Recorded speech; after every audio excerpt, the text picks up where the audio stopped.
Well, ladies and gentlemen, today I'm going to take a look at an updated college football playoff bracket prediction here, where the teams are going to be seated, and give my reaction to it. I will say, now fully understanding the way in which the teams will be selected, the criterias, the auto bids, I think they're going to have to change the format again. These auto bids are just, they're nonsensical. They don't make sense.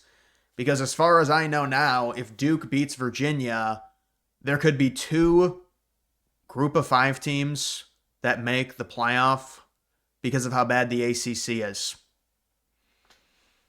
Okay, but we're going to take a look at this anyways. College football playoff. You can see they've got Ohio State. And so this is like already playing through. This is like the predictions post conference championship weekend. That's why Indiana's down at number 3. Obviously, in the rankings tonight, Indiana's going to be number 2. Ohio State at number 1, going to the Rose Bowl again. We'd like some variety there. Maybe send Ohio State somewhere else. They just went to the Rose Bowl the past year, but they've got Ohio State, the number 1 overall seed, facing the 8v9 winner.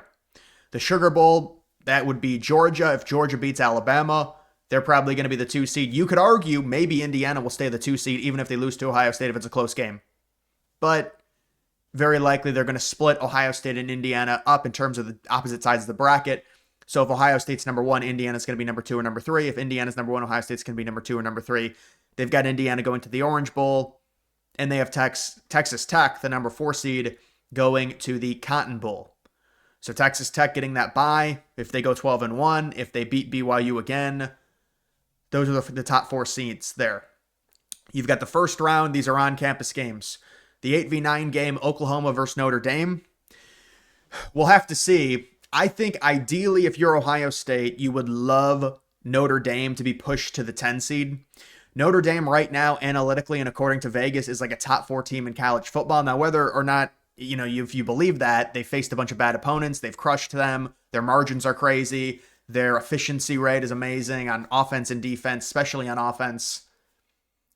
Maybe you don't believe they're the number 4 best team in college football, but if you're the number 1 seed, you'd rather avoid Notre Dame in the first round.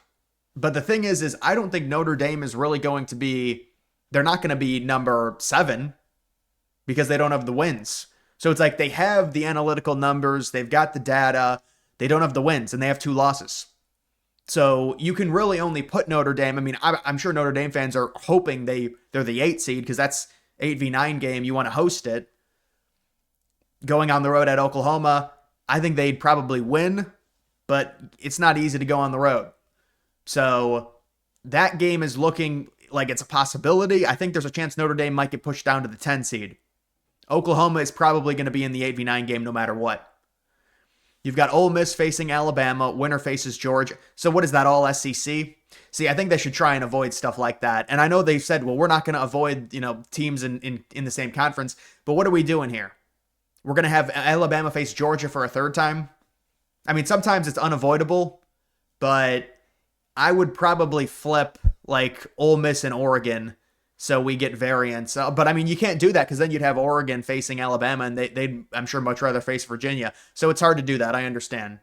But Ole Miss taking on Alabama, Ole Miss hosting Bama, the issues with Lane Kiffin, what a mess.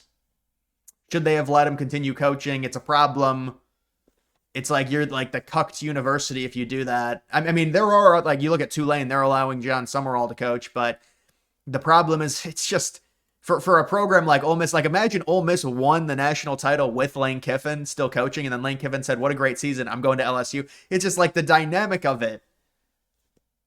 It just doesn't really add up for a major program. So Ole Miss is going to be without their play caller, without their coach. And Bama if Bama loses again, they're probably going to be the 10 seed. Now, if Bama wins, that's how I could see Notre Dame getting pushed down to the 10 seed. If Bama wins, because Georgia would still be in front of Notre Dame. Bama obviously would jump over Notre Dame because they would have won the SEC. And then you're talking about Bama possibly also getting an auto bye because even with 2 losses, they'd be 11-2, and they've got a crazy good resume. But that's an all SEC round, and then the winner faces an SEC team. You've got Oregon hosting Virginia. Should be an easy win for Oregon, let's be real. Virginia's had a nice season, but people are going to be criticizing that game, I'm sure, if it gets out of hand. Winner takes on Indiana. So Oregon gets a rematch against Indiana, similar to Ohio State last year getting a rematch with Oregon. So we'll have to see if that happens. Texas A&M and North Texas. In-state rivalry. The winner gets Texas Tech. It's all Texas. Texas A&M versus Texas Tech would be interesting. That's a really good draw for Texas A&M. Holy. So they get the 5. Because honestly, with the way this bracket is working, if you're the 5 or the 6 seed, it's a very good draw. But especially if you're the 5 seed and you get Texas Tech in the second round, because the second round's neutral site. So, yeah, if you're Texas A&M, you get North Texas and then Texas Tech. I mean, Texas Tech, they're a good team, but you don't know with the Big 12, and it's hard to really tell. So let's move on down. Do they have the actual predictions? That's all the predictions. Okay, so that's all of it there. And then this is projecting where the teams are going to be ranked tonight. They've got Oregon at 5, Texas A&M at 6, Ole Miss at 7, Oklahoma, Notre Dame, Bama. Don't think those teams are going to change much. And then you have BYU. I'm sure there's going to be an argument from BYU. You have Miami and Texas and Vandy. And so the Texas argument, there's a lot of people talking about Texas. Why did they schedule Ohio State? They would be in the playoff if they went 10-2. Well, Texas, I mean, this is one of those arguments to where you need to see the full picture. Texas and the SEC, this year they had 4 non-conference games. They're switching to a 3 non-conference schedule, next year, but this year was 4. And they faced 3 horrible teams. I think they had UTEP, they had Sam Houston State, and they had another really bad group of 5 team. And then, of course, they had the week 1 game at Ohio State. That's the hardest game anyone could schedule. Ohio State's the number 1 team in college football right now. So Texas fans, I know they're angry. But the overall non-conference slate for Texas was 3 horrifically bad teams that were guaranteed wins at home. And yes, you did face Ohio State. But, I mean, it's like you lose to Florida. You lose to Georgia. You're not competitive. I don't see it. I mean, listen, this is the problem for Texas, is Oklahoma is just, they won. They beat Alabama. Like, Oklahoma beating Alabama really destroyed any chance, Texas could have at possibly getting a spot, because if Oklahoma loses that game, they're a 3-loss team. Obviously, Texas is the head-to-head over them. But for Texas, to me, and also they had games in which they were thoroughly dominated, like against Kentucky, where they barely won. They were outgained by 200 yards. They had the game against Mississippi State, where they were trailing by like 20 points. They were too uneven this year. And this is a 12-team playoff, and this is the criteria, and this is just the reality. Now, I understand if you get in, anything could happen. Look at Ohio State losing to Michigan and then what they did. But it's just, I know they're like, well, we shouldn't schedule anyone. Well, you scheduled 1 team out of 4. I mean, the non-conference schedule outside of Ohio State was really, I mean, I guess you could say, well, we should just schedule Oklahoma State instead of Ohio State. Or that, you should schedule Oregon State instead of Ohio State. But it's like, it's not like they had, I mean, I guess I know facing Ohio State is very challenging. I get it. But it's one of those things where, the loss at Florida, the loss at Georgia. Georgia's a good team. You can say it's a quality loss. You can say the loss at Ohio State was quality. Although Ohio State, I mean, week 1 is, one of the reasons these teams may not want to schedule non-conference games is because week 1 is such a mixed bag. If you're playing a week 1 game against another really talented team, I mean, Ohio State didn't even play Bo Jackson, who's their starting running back now. They barely let Julian Sayin throw. Both Ohio State and Texas are way better than they were in week 1. But it's like, you do have to wonder about that. These are college kids. It's like brand new season. Week 1, look at Florida State versus Bama. It just tends to lie. People have to understand that in evaluating week 1. They a lot of overreactions. So, and then you've got Miami. Yeah, Miami's trying to make it, but see, the problem for Miami is the auto bids, and I think it's going to block them from making it. And they have the situation with Notre Dame. The committee has put Notre Dame above Miami in all the rankings. They're going to stay consistent. They're not going to flip Miami over Notre Dame. And you could say, well, maybe because Miami beat Pittsburgh, that was a good win for them. What was it on the road? Yeah, it was on the road. You had Notre Dame beating Stanford. Obviously, Pittsburgh's a lot better for a resume than Stanford. I just don't see it. I don't see it for Miami. I don't think that. I mean, if there were no auto bids, Miami's going to make it. Miami's going to make it. But, or they probably would make it. But it's just not, it's not there. This, because of the auto bids, because of the group of five, because possibly another group of five team, depending on what happens. You also have BYU. And obviously, this is a situation to where what if BYU beats Texas Tech? What do you do about that? Well, BYU obviously makes it at 12-1.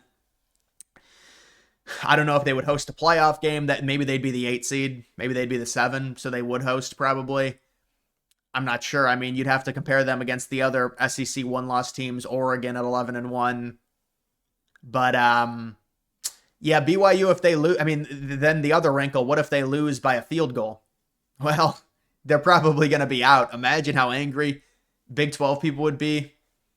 I don't think anyone is putting BYU in because people think they're going to lose to Texas Tech. They're 13-point underdogs to Texas Tech. They got crushed about a month ago. It was on the road. Now it's a neutral site. So maybe a little bit different. It's hard to beat a team twice in 1 month, the old cliche. I don't see it for BYU either. But there could be a scenario where they get really pissed off if they lose by a field goal. Obviously, if they win, they're in. But when you're 13-point underdogs, people don't really expect you to win that game.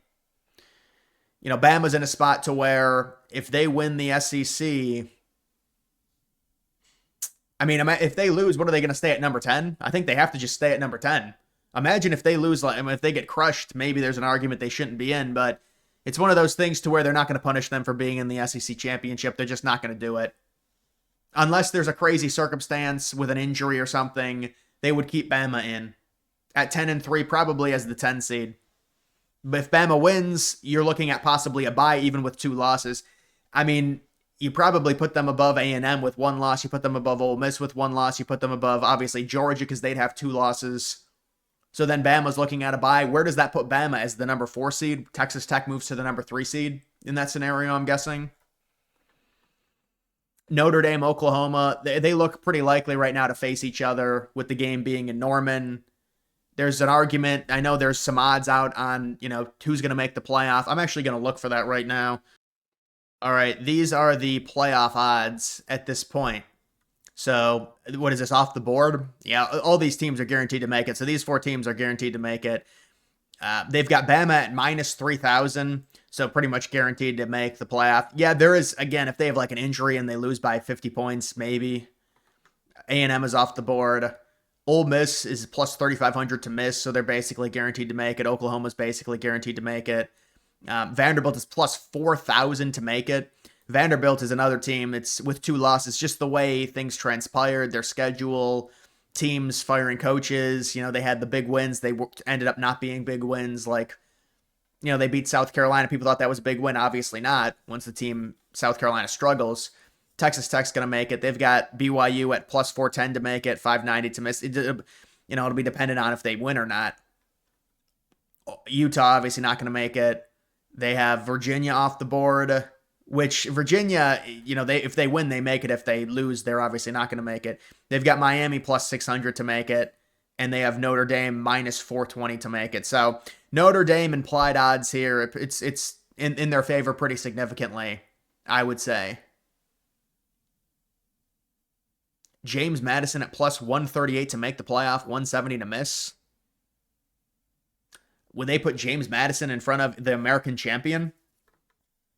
That's interesting. But either way, so that's just kind of the situation there, guys. That is going to do it for this video. Make sure you like the video down below. Thank you for watching.